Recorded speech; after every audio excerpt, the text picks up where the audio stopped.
Section 1. The golden box on the kitchen counter. The small velvet box sitting on my kitchen counter didn't look like much.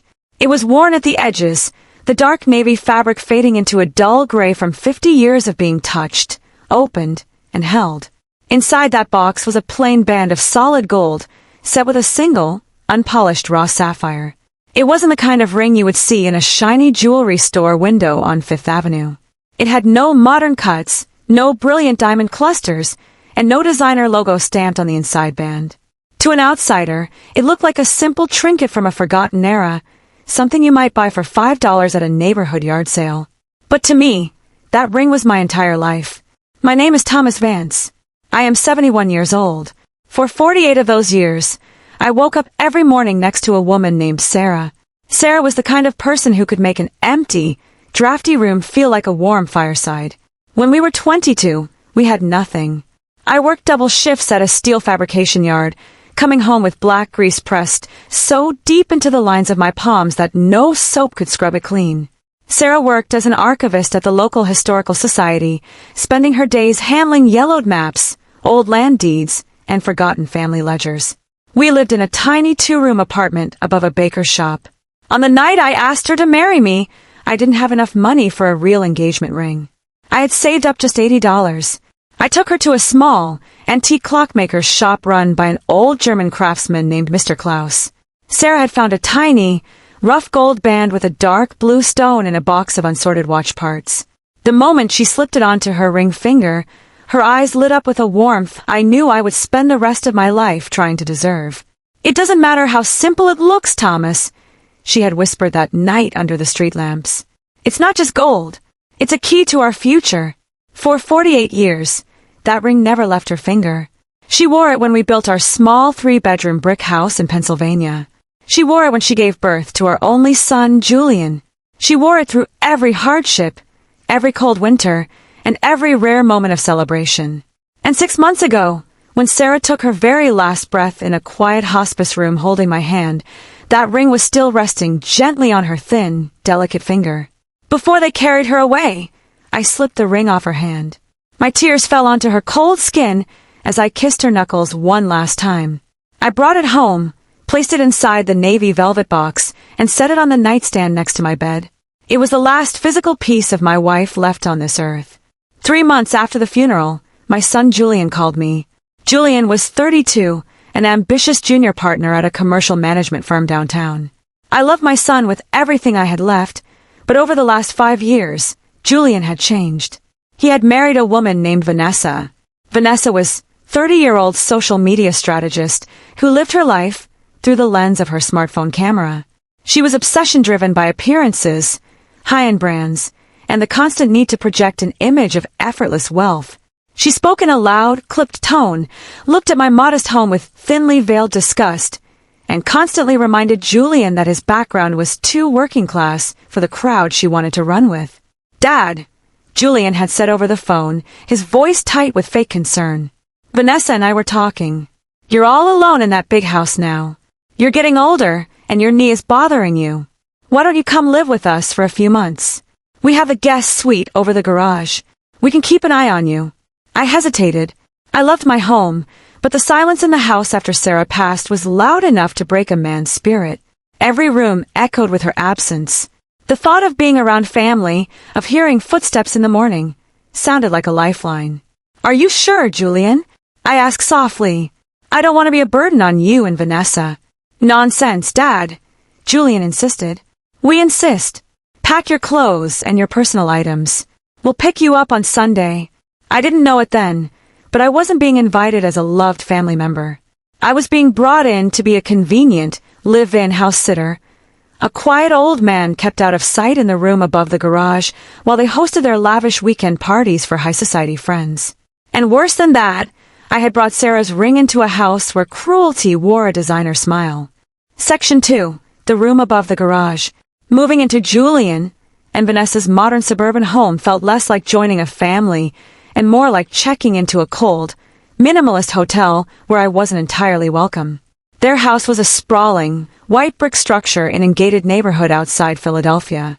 Everything inside was sterile white marble, gray polished concrete, and glass. There were no family photo frames on the walls, no warm colors, and no signs of real living. It was designed to look good in photos for Vanessa's social media followers. My quarters consisted of a small room built directly over the 3-car garage. It was separated from the main house by a covered breezeway, meaning I was kept completely out of sight from their evening dinner parties and business guests. I didn't complain. I brought my old wooden dresser, a few changes of clothes, a framed photograph of Sarah from our wedding day, and the small navy velvet box containing her sapphire ring. I set the ring box right next to her photograph on the nightstand by my bed. Every evening before turning off the lamp, I would open the box, gently trace my thumb over the worn gold band, and feel close to Sarah for just a few seconds. For the first 4 weeks, I tried my best to stay out of the way. I woke up early, swept the drive, watered the plants in the courtyard, and made my own breakfast. But it didn't take long for Vanessa's true colors to show. She treated me, not as Julian's father, but as an awkward, inconvenient ghost haunting her pristine estate. Whenever her friends came over, women wearing expensive designer workout clothes and men sipping high-end wine, Vanessa would hurry over to the breezeway doors, close them tight, and draw the blinds so no one would see the old man walking across the yard in his simple work boots. One Tuesday afternoon, while Julian was at the office, I was sitting in the kitchen holding a hot mug of black tea. Vanessa walked in, holding a tablet and scrolling through home renovation designs. She stopped at the island counter, looked at my faded flannel shirt, and let out a sharp, irritated sigh. "Thomas," she said, her voice dripping with artificial politeness. "When Julian's boss, Mr. Sterling, comes over for dinner this Friday, I need you to stay upstairs in your room for the entire evening. We're having the event catered, and I really don't want any distractions or awkward questions about why you're living in the garage suite." I looked at her over the rim of my tea mug. "Vanessa, I'm 71 years old. I'm Julian's father, not a dirty secret you need to hide under the rug." Vanessa set her tablet down on the island with a sharp clack. Her eyes narrowed, all fake politeness vanishing instantly. "Let's be entirely honest with each other, Thomas," she hissed, leaning over the counter. "You're living here because Julian feels guilty about leaving you alone in that old, decrepit brick house. You don't contribute a single dollar to the mortgage on this estate. You bring down the entire aesthetic of his home. So the least you can do is stay out of sight when important people are here." "Important people," I whispered, my voice calm but steady. "I spent 40 years working 40-foot high steel beams, so my son could go to college. I paid off his student loans so he wouldn't start his career in debt. That's why he's sitting in a corporate office today, Vanessa." Vanessa let out a harsh, mocking laugh. "Save the working class sob story, Thomas. Times have changed. Reputation and image are everything now. You have nothing to offer this family except old stories about steel mills." She turned on her high heels and walked out of the kitchen, leaving me alone with my cold tea. That evening, when Julian came home, I tried to speak to him in private in his study. "Julian," I said softly, standing near the doorway. "Vanessa made it clear today that she doesn't want me around when your guests visit. Is that how you feel too, son?" Julian didn't look up from his laptop screen immediately. He adjusted his silk tie, his face tight with stress. "Dad, don't make a big deal out of it," Julian said, his voice flat and dismissive. "Vanessa is just trying to make sure the evening goes smoothly. Mr. Sterling is deciding who gets the senior partner position next month. It's a very formal setting. You wouldn't enjoy it anyway. Just stay upstairs and watch TV. It's not that hard." I stared at my son, the boy whose scraped knees I had bandaged, the boy I had stayed up with through countless late-night study sessions. He wouldn't even look me in the eye. He was so terrified of displeasing his arrogant wife that he was willing to treat his own father like a servant. "It's not about the TV, Julian," I said quietly. "It's about respect. Respect doesn't pay a $2 million mortgage, Dad," Julian snapped, finally shutting his laptop. "Just do what Vanessa asks, please. Don't ruin this for me." I turned and walked back across the cold breezeway to my small room above the garage. I picked up the navy velvet box, opened it, and looked at Sarah's plain gold ring. The dark blue, sapphire glinted softly under the yellow lamplight. "They have no idea, Sarah," I whispered to the empty room. "They think wealth is a big house and expensive clothes. They have no idea what real value looks like. What neither Julian nor Vanessa knew was that Sarah hadn't just been a quiet archivist who loved old things. Her grandfather had been standard custodian for the historical land trust of the entire county, and 40 years ago, before the city expanded into suburban estates, Sarah and her family had quietly acquired title deeds to underground municipal vaults and historical utility corridors buried beneath the very soil this gated community was built on.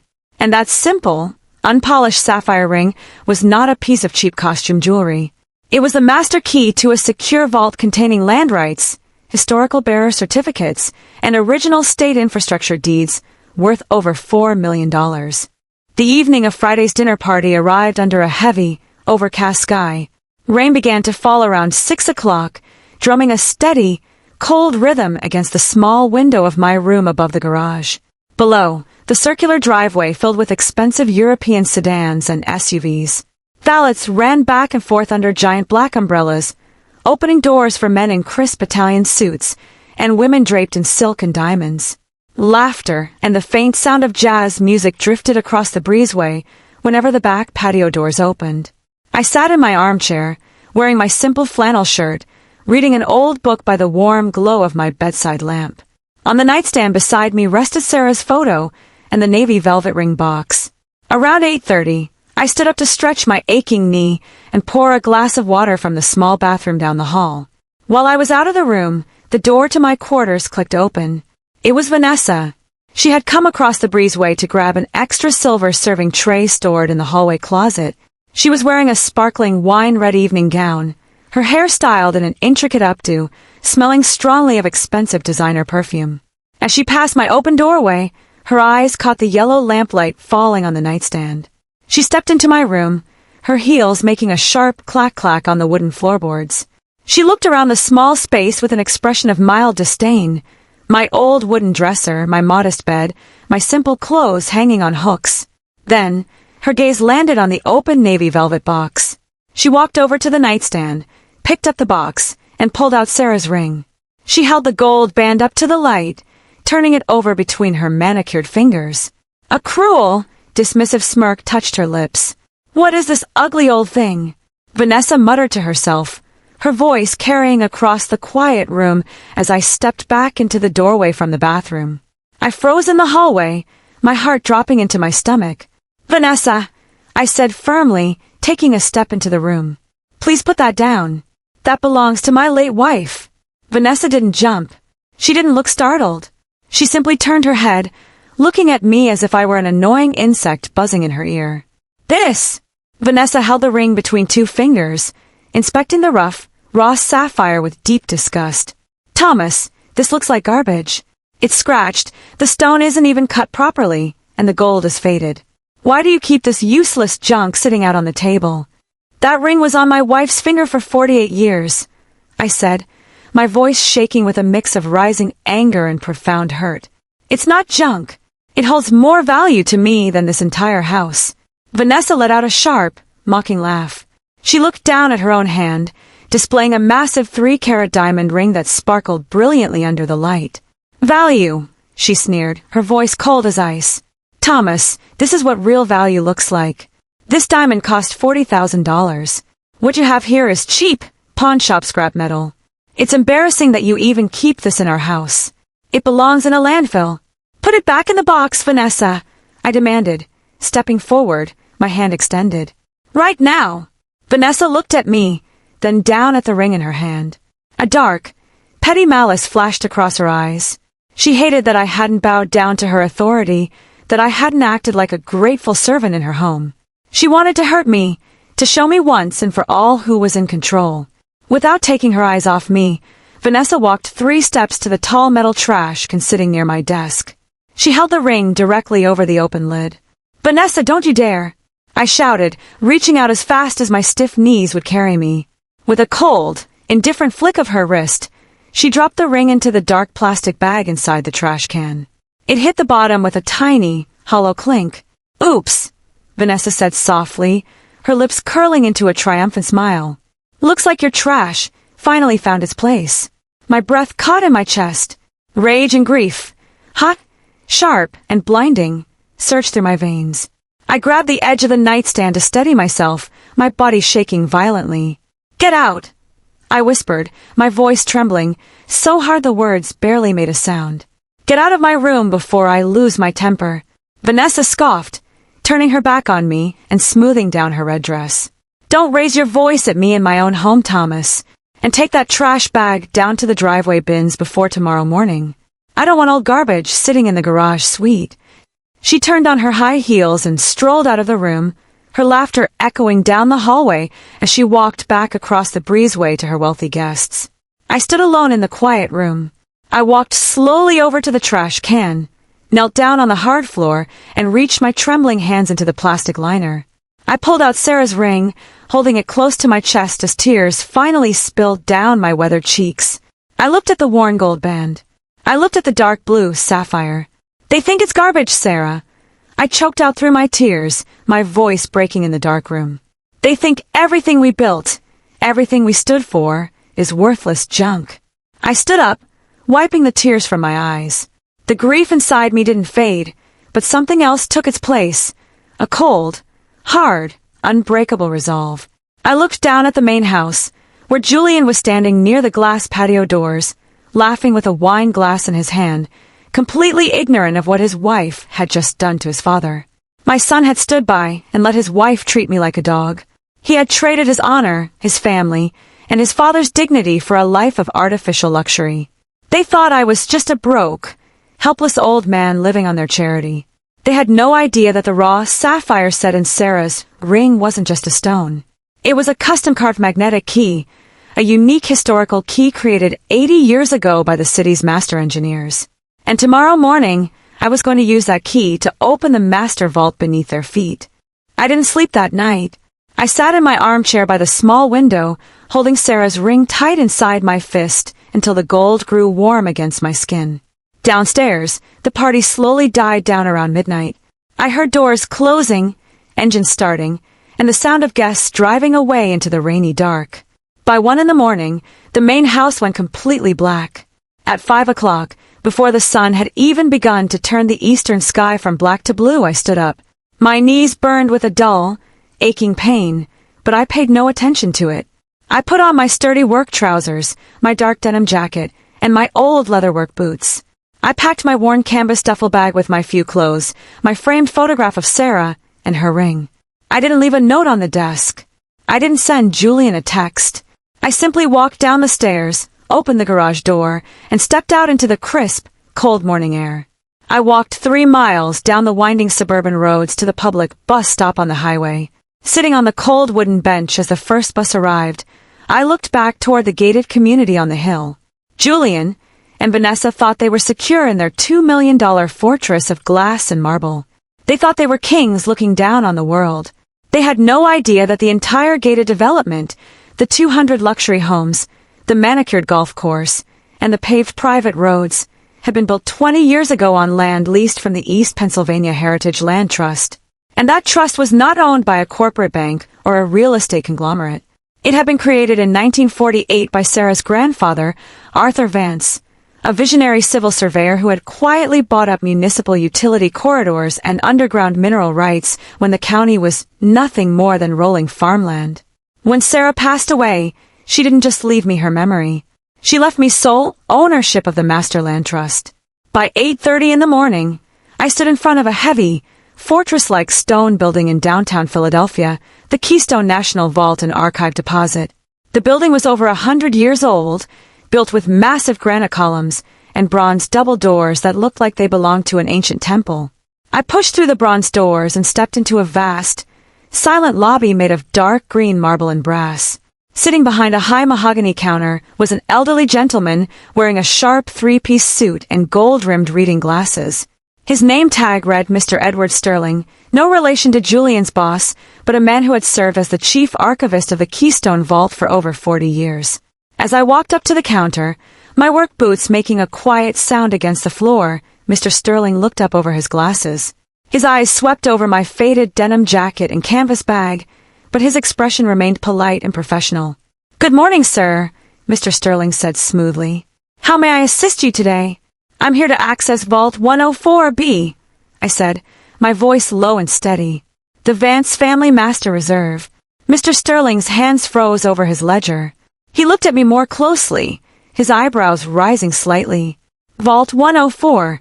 B has not been opened in over 30 years, sir, Mr. Sterling noted, pulling a thick leather-bound master register from a shelf behind him. That is a restricted class, 1 historical trust vault. Access requires double verification, the original land deed registry, and the custom machine mechanical key. I reached into my pocket, pulled out the navy velvet box, and opened it. I lifted Sarah's ring out and set it gently on the felt pad on the counter. Mr. Sterling looked down at the ring. Then, he pulled a small jeweler's loop from his vest pocket, pressed it to his eye, and leaned in close. He picked up the ring with gloved hands and turned it toward the desk lamp. He looked closely at the underside of the raw sapphire, where tiny, microscopic brass teeth and a magnetized iron core were embedded into the gold setting. When he looked up, the color had drained slightly from his face. His polite, formal distance instantly transformed into profound, deep respect. Mr. Vance, Mr. Sterling said, stepping back and bowing his head slightly. Forgive me. I did not recognize you immediately. We have been waiting for the trustee of the Vance estate for a very long time. Is the vault intact? I asked. Untouched since 1994, sir, Mr. Sterling replied, pressing a buzzer beneath his desk. Please follow me. He led me down a grand, spiraling stone staircase into the deep basement of the building, far below the city streets. We passed through 3 separate reinforced security gates until we stood in front of a massive, rounded vault door made of 6-inch thick solid steel and brass.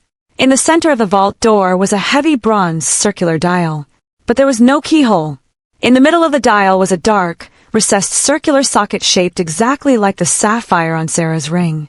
Whenever you are ready, Mr. Vance, Mr. Sterling said, stepping back respectfully. My hand trembled slightly as I reached out. I held the gold band and pressed the raw sapphire directly into the center of the bronze socket. For a second, nothing happened. Then, deep within the heavy door, a series of ancient, heavy iron gears began to turn. Clack, clack, clack. A deep, reverberating magnetic hum echoed through the stone chamber as 4 massive steel bolts retracted into the frame. The heavy vault door swung open silently on oiled hinges, revealing a small, wood-paneled room lit by warm yellow lights. Inside sat a heavy oak table.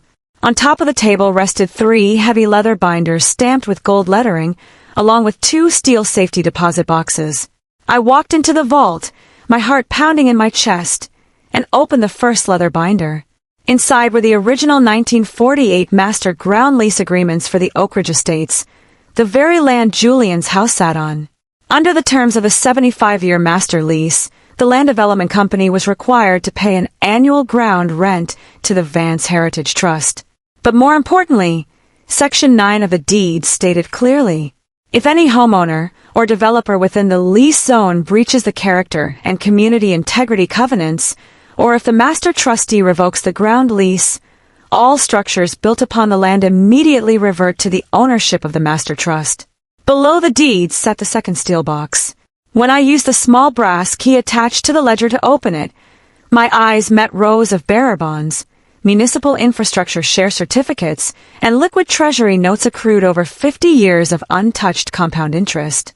The total value stamped on the master audit summary sheet was $4,280,000. I stood in the quiet vault, staring at the numbers, then looked down at the simple gold ring on my finger. Vanessa had thrown this ring into a trash can, calling it cheap, pawnshop garbage. She had no idea that with this single piece of gold, I held the master key to her home, her husband's career, and every dollar she bragged about on the internet. I looked at Mr. Sterling, who was standing quietly by the door. Mr. Sterling, I said, my voice turning into cold, unbreakable steel. I need you to contact our senior trust attorney, Senator Vance's old firm in the city. Tell them to issue an immediate notice of lease inspection and mandatory compliance for Property 42 in Oak Ridge Estates. Mr. Sterling smiled faintly, his eyes sharp behind his glasses.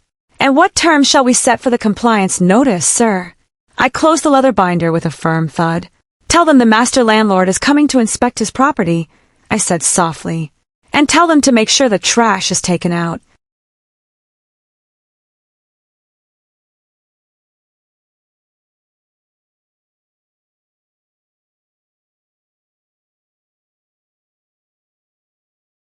By Monday morning, the cold rain had cleared, leaving behind a sharp, biting wind that swept through the pristine streets of Oak Ridge Estates. Inside the master suite of Property 42, Vanessa was sitting in front of her marble vanity mirror, applying her morning makeup while scrolling through her phone. Julian was standing near the edge of the bed, tying his silk tie with nervous, hurried hands. "Did you talk to your father over the weekend?" Vanessa asked casually, not looking away from her mirror. "He didn't come down to clean the patio on Saturday, and the trash cans down by the garage are still sitting full." Julian paused, a slight frown crossing his face. "I went up to his room yesterday afternoon, Vanessa. He wasn't there." Vanessa paused her makeup brush, turning around with an annoyed sigh. "What do you mean he wasn't there? His bag is gone, his clothes are gone, and the picture of Mom is off the nightstand," Julian said, his voice holding a subtle edge of anxiety. "He packed his things and left. He didn't leave a note." Vanessa let out a short, harsh laugh and turned back to her mirror. "Good. Honestly, Julian, that's a relief. He probably realized he didn't belong here and went back to his tiny brick house. Now we don't have to worry about him embarrassing us when Mr. Sterling comes back for the final partner review." "Vanessa, he's my father," Julian said, though his voice lacked any real conviction. "He walked out in the middle of the night. What if something happened to him?" "Oh, please. He's a dramatic old man," Vanessa snapped, sliding a gold bracelet onto her wrist. "He'll call you in a few days when he needs his pension check forwarded. Now stop worrying and focus on work. Today is the day Sterling reviews the corporate land covenants for the firm." Before Julian could answer, the sharp, heavy sound of a chime echoed through the house, followed by 3 loud, rhythmic knocks against the grand front doors. Who could that be at 8 in the morning? Vanessa muttered, standing up and smoothing down her ivory designer dress. They walked down the floating glass staircase together. Julian opened the heavy front door, expecting a delivery driver or a mail courier. Standing on the porch were 3 men in dark, tailored charcoal suits, holding thick leather briefcases. Standing directly in front of them, holding a polished mahogany cane with a brass head, was an elderly man wearing a crisp navy wool overcoat. Julian's breath hitched in his throat. His jaw dropped in utter astonishment. "Dad!" Julian gasped, taking a step back. What are you doing here? Who are these people?" Vanessa stepped up beside Julian, her eyes narrowing as she looked at my clean coat, my polished leather boots, and the 3 stern-looking men standing behind me. "Thomas," Vanessa said, her voice laced with sharp irritation. "What is the meaning of this theatrical display? Why are you knocking on our door at 8 a.m. with a group of strangers?" I didn't answer her. I didn't look at her. I simply stepped past Julian into the high-ceilinged foyer, my cane making a solid, echoing thud against the white marble floor. The 3 men in suits followed me inside, pulling formal legal documents from their briefcases. The lead attorney, a tall, gray-haired man named Arthur Vance, Jr., the grandson of the very man who had founded the land trust, stepped forward and opened a heavy manila folder. "Are you Mr. Julian Vance and Mrs. Vanessa Vance?" the attorney asked, his voice ringing with cold, professional authority. "Yes, I am," Julian said, looking back and forth between me and the attorney, his face pale with confusion. "And who are you?" "My name is Arthur Vance, senior partner at Vance, Sterling and Holbrook Legal Group," the attorney stated flatly. "We represent the East Pennsylvania Heritage Land Trust, the sole legal owner of the master ground lease for Oak Ridge Estates, including Property 42. Vanessa let out a high-pitched, sarcastic laugh, crossing her arms over her chest. "The land trust? What are you talking about? We bought this house 3 years ago. We own this property." "You own the structure, Mrs. Vance," Attorney Vance corrected smoothly, pulling a certified deed from his folder and displaying it. "However, the structure rests upon leased trust land under a 75-year master covenant executed in 1948. Under Section 9 of that covenant, the master trustee holds absolute authority to audit, inspect, and revoke the ground lease if a breach of character, family dignity, or fiduciary integrity occurs on the premises." Julian's face drained of all color. "Revoke the ground lease? You can't be serious. That's an ancient clause. Who is the master trustee?" Attorney Vance stepped aside and extended his hand toward me. "The sole surviving master trustee and owner of the Heritage Trust, Attorney Vance declared, his voice echoing in the marble foyer, "is your father, Mr. Thomas Vance." The quiet that settled over the marble foyer was absolute. Julian stared at me, his mouth opening and closing like a man desperately gasping for air. The color had completely fled his face, leaving him looking sickly and hollow under the grand entryway lights. "Dad!" Julian whispered, his voice cracking into a high, trembling pitch. No, that's impossible. You worked in a steel yard. You lived in a 3-bedroom brick house. How could you own the master trust? Because your mother's family built the city while your wife was still learning how to buy designer handbags, Julian, I said, my voice low, steady and cold as iron. Your grandfather Arthur Vance leased this dirt in 1948. For 40 years, your mother and I let the trust sit untouched, growing, waiting for a time when it might actually be needed. Vanessa took an aggressive step forward, her face flushed red with a mixture of embarrassment and burning rage.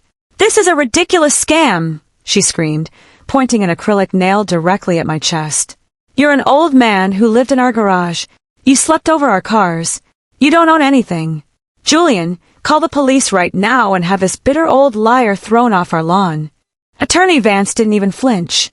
He calmly pulled a second sealed document stamped with a red state notary seal from his briefcase and held it up in front of Vanessa's face. "Mrs. Vance, if you call the police, they will enforce this document," Attorney Vance said with razor-sharp authority. "This is an emergency order of lease suspension executed under Section 9 of the Master Covenant. As of 8 o'clock this morning, the ground lease for Property 42 has been revoked due to gross moral breach and failure to uphold trust character covenants." Julian grabbed the paper from the attorney's hands with trembling fingers. His eyes scanned the legal lines, dropping down to the bottom where my signature sat next to the gold seal of Keystone National Vault. "Revoked." Julian breathed out, his knees buckling slightly. He had to reach out and catch himself against the marble wall. "Dad, if the ground lease is revoked, the bank won't extend our commercial credit line, my firm." "Your firm is already aware, Julian," Attorney Vance interrupted coldly. "Your senior partner, Mr. Richard Sterling, was notified 30 minutes ago that the land beneath your corporate office building is also held by the Vance Heritage Trust. He has already suspended your partnership review, pending a full ethical investigation." "No!" Vanessa shrieked, grabbing Julian's arm and shaking him frantically. "Julian, do something. Speak to him. He's your father. He can't do this to us." Julian looked at his wife, then turned his eyes to me. For the first time in 5 years, he wasn't looking at me like an inconvenient old man. He was looking at me with the raw, terrifying realization of a boy who had destroyed his own foundation. "Dad, please!" Julian wept, stepping toward me with his hands raised in desperate surrender. "I'm sorry. I swear I'm sorry. I didn't know about the trust. I didn't know what Vanessa did." "You didn't know?" I asked, leaning forward on my mahogany cane, my eyes locking onto his. "You stood in this very foyer while she treated me like a servant. You told me to stay in the garage, so your important guests wouldn't see my work boots. You traded your own father's dignity for a title and a silk tie." I turned my eyes to Vanessa, who was cowering behind Julian, her arrogant posture completely shattered. "And you," I said softly to her, "you took my late wife's ring, a ring that opened the very vault that holds your entire life in its hands, and you threw it into a trash can because you thought it was cheap junk." Vanessa's eyes widened in sheer horror. She remembered Friday night. She remembered the cold smirk on her face when she dropped the gold band into the plastic liner. "You!" Vanessa gasped, her voice barely a squeak. That ring was the key, Vanessa," I said, a faint, sad smile touching my lips. "The key to everything you tried so desperately to pretend you owned." Attorney Vance stepped forward, pulling a final notice from his folder and placing it firmly on the glass.